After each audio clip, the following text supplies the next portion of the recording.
আসসালামু আলাইকুম। আচ্ছা, মানুষ কেন টাকা দেয়? আপনাকে যদি এই প্রশ্ন করি তাহলে আপনার আনসার কি হবে? আমরা অনেকে আছি যারা দেখা যায় যে এই সময়ে বর্তমান সময়ে আমাদের বাংলাদেশের অবস্থা হলো আনএমপ্লয়মেন্ট রেট খুব বেশি। দেখা যায় যে অনেকে আছে যাদের জব নাই।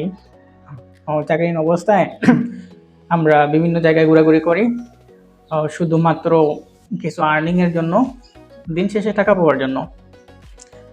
আর এই জায়গায় কিন্তু সবচাইতে বড় স্ক্যামটা হয়। এটা আমার সাথে এই ৫ বছর আগ থেকেই হয়ে আসছে আরকি। যখন মানে কি আমি একটা সময় ছিলাম যে সময় আমি বেশি করে বিভিন্ন জায়গায় ঘুরতাম।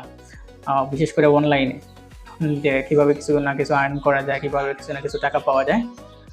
তো এই পার্সপেক্টিভ থেকে দেখা যাইতেছে যে কিছু গ্রুপ আছে, কিছু ফ্রড স্ক্যামার্স আছে যারা কি করে তারা মানে কি আপনাকে লিঙ্ক দিবে, দিয়ে বলবে এই মিটিংয়ে জয়েন করো, আমি তোমাকে চাকরি দিব, ইত্যাদি এরকম। তো যেহেতু বাংলাদেশের মধ্যে চাকরির যে বেহাল অবস্থা, তাদের বিভিন্ন ধরনের মানুষ যারা এই বিষয়গুলো নিয়ে অ্যাওয়্যার না, তাদেরকে পাইতে অনেকটা সহজ হয়। আর তারা চাকরির নামে এন্ট্রি ফিজ নামে দেখা যায় বিভিন্ন ধরনের টাকা চার্জ করে, আর এই টাকাটা মূলত ওরা মেরে দেয় আর কি। তো এটা একটা বড় ধরনের স্ক্যাম। কারণ হইল দেখেন, আচ্ছা আমি যদি কি আপনারে বলি যে আমি আপনাকে টাকা দিব, এর প্রতিদানে আপনি কি দিবেন? at least you have to give me something that I can provide you some money. আমার একটা নির্দিষ্ট এক্সপেকটেশনস আছে যে আমি যদি কি কাউরে টাকা দিই, in return I will get something. তো বিশেষ করে ক্লাস 10 থেকে 12 এর এই স্টুডেন্টদের ক্ষেত্রে এমন একটা টেন্ডেন্সি দেখা যায় যে ওই সময় কোনো ধরনের স্কিল নাই। ধরেন আপনি কিছুই পারেন না, তো একজন ব্যক্তি এসে বললো যে তুমি আসো আমার কাছে, আমি তোমার টাকা দিব, you don't need to know anything, তুমি শুধু আসলেই হবে। তো ইটস টোটালি সেন্সলেস। কারণ যদি কথার যুক্তিকতা যদি না থাকে তাইলে এই কথাটা মিথ্যা, সবসময় মিথ্যা। এর জন্য দেখা যায় যে এই ধরনের অনেক স্টুডেন্টস আছে যারা এই ধরনের লিঙ্কে যায়, যাওয়ার পরে এই স্ক্যামের শিকার হয়। এখন একটা মিটিংয়ের মধ্যে দেখা যায় যদি 1000 স্টুডেন্টস থাকে অথবা 1000 মানুষ থাকে, এদের কাছ থেকে যদি মানে 100 টাকা করেও নেয় তাইলে 10,000 টাকা। এখন এক মিটিংয়ের মাধ্যমে যদি ওরা 10,000 টাকার মতো একটা অ্যামাউন্ট স্ক্যাম করতে পারে, তাহলে তো আর ওরা প্রতিদিনই মিটিং করবে। আর এই মিটিংগুলো করে আমরা স্ক্যামের শিকার হব মূলত। তো আমার পরামর্শ হলো, বিশেষ করে যারা মানে কি বিলোর এভারেজ আছেন, এইজের মধ্যে যারা ক্লাস 10 অথবা 12-এর মধ্যে আছেন, এই সময় আর্নিংয়ের চিন্তা বাদ দেন। কারণ দেখেন, আর্নিং এমন একটা বিষয় যেটা হইল you have to fulfil the desire. যদি কি আপনি কোনো ধরনের কোনো প্রয়োজনীয়তা, কোনো নিড মিট করতে না পারেন, তাহলে কেউ আপনাকে টাকা দিবে না। তো এই টেম্পোরারি টাকার খোঁজে যদি কি আপনি বিভিন্ন ধরনের স্ক্যামের শিকার হন, এর জন্য দায়বদ্ধতা আপনার। এর জন্য আপনার এখনকার সময়ে উচিত কোনো ধরনের স্কিল গ্যাদার করা। মানে এইটা হইতে পারে যে কোনো ধরনের স্কিল। আপনি ডিজিটাল মার্কেটিংও শিখতে পারেন, graphic design, even video editing, even electricity, plumbing, everything is a skill. তো যে কোনো ধরনের একটা স্কিল শিখেন। 5 বছর পরে আমার কাছে এরকম একটা সময় ছিল যেই সময় আই ট্রাইড এভরিথিং। আমার কাছে মনে হইতো যে I at least have some money, মানে কোনো না কোনোভাবে কিছু টাকা আর্ন করতে পারলে দ্যাটস এনাফ টু মি। তো সেক্ষেত্রে এইখান থেকে এইখানে সব জায়গায় ঘোরাঘুরি করতাম। দিন শেষে কিছু হয় নাই, কারণ আই নি নাথিং অ্যাকচুয়ালি, লিটারেলি আমি কোনো কিছুই পারতাম না। তো সেক্ষেত্রে যদি আমি কোনো কিছু না পারি, if I am not able to give any kind of services, then how can I get I money? তো সেক্ষেত্রে যদি কি সার্ভিস প্রদান করতে পারেন, তাহলে আপনি আর্ন করতে পারবেন। আর আর্ন করার জন্য আপনার কোনো একটা স্কিল লাগবে। তো আগে স্কিল গ্যাদার করেন। স্কিল গ্যাদার করবেন, তাও আপনার হবির উপরে মানে ডিপেন্ড করে। এখন আমার ক্ষেত্রে প্রবলেম কি হয়েছিল, আমি সব ধরনের স্কিল একসাথে গ্যাদার করার চেষ্টা করছি, এর জন্য কোনোটাতেই আমি মানে আর কি এক্সপার্ট হইতে পারি নাই। যেমন আমি ডিজিটাল মার্কেটিংও করছি, graphic design, video editing, even sales, I tried everything. তো কিছু সময় দেওয়ার পরে দেখা যায় যে বেসিক নলেজটা হয়েছে, আর দিন শেষে কোনো ধরনের স্কিলের মধ্যে এক্সপার্ট হইতে পারি নাই। তো আপনার কোনো একটা স্কিলের মধ্যে এক্সপার্ট হওয়া লাগবে, হইতে পারে আপনার সব কিছু জানা উচিত যে হোয়াট ইজ ডিজিটাল মার্কেটিং অথবা গ্রাফিক ডিজাইন, বাট আপনার এমন একটা স্কিল বেছে নিতে হবে যে স্কিলের মধ্যে আপনি এক্সপার্ট হইবেন। মানে it's depend on your habit, hobby or passion. আপনারা যদি কি দেখেন যে দিন শেষে আপনি একজন ক্রিয়েটিভ মানুষ, আপনার আঁকা আঁকিতে ভালো লাগে, আপনি ছবি তুলতে পারেন, তাইলে আপনি গ্রাফিক ডিজাইন সেক্টরে এরকম কোনো কিছুতে যান। অথবা যদি কি দেখেন যে আপনি কমার্সের স্টুডেন্ট, ম্যাথে অনেক ভালো, তাইলে আপনি মার্কেটিংয়ে যান। অথবা দেখেন যে আপনি এরকম বসে বসে কাজ করতে বোরিং লাগে, ইউ নিড সামথিং ফিজিক্যাল, তো সেক্ষেত্রে আপনি যাইতে পারেন মানে ইলেকট্রিসিটি, প্লাম্বিং, অথবা পৃথিবীর মধ্যে অনেক ধরনের স্কিল আছে যেগুলা আমরা আইডেন্টিফাই করতে পারবো না।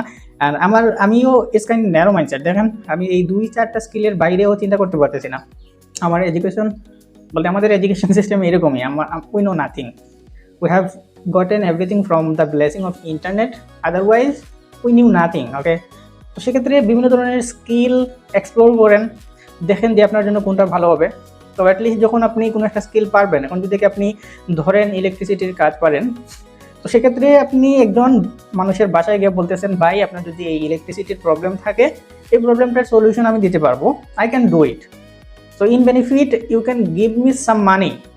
তো সেক্ষেত্রে ও আপনাকে টাকা দিতে বাধ্য, কারণ আপনি ওর একটা প্রবলেমের সলিউশন করতেছেন। সেম এজ ডিজিটাল মার্কেটিং, আপনি যদি কি পারেন তাইলে ওই ধরনের কোম্পানির কাছে যাবেন, ওই ধরনের ব্যবসায়ীদের কাছে যাবেন, ভাই আপনাদের ব্যবসার যে অবস্থা, আপনি যদি ডিজিটাল মার্কেটিং করেন তাইলে হয়তো আপনার ব্যবসার মানে কি আপনি প্রফিট পাইবেন, লাভ হবে, ইত্যাদি ইত্যাদি। তো সেক্ষেত্রে ওরা আপনার কথা মানবে যদি কি আপনি ডিজিটাল মার্কেটিং করে ওদেরকে কিছু বেনিফিট দিতে পারেন। They expect actually the benefit, লাভ, প্রফিট।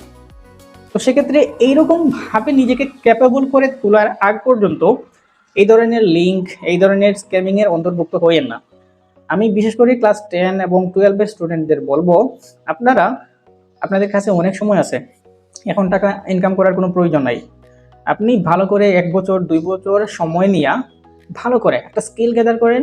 এই স্কিলের উপর ডিপেন্ড করে আপনি সারা জীবন ইনকাম করতে পারবেন, আপনি সারা জীবন আপনার লাইফস্টাইল সেট করতে পারবেন। আর এখন যদি কি এইখানে যান, ওইখানে যান, এই স্ক্যামের শিকার হন, তাহলে এর দায়বদ্ধতা পুরোটাই আপনার।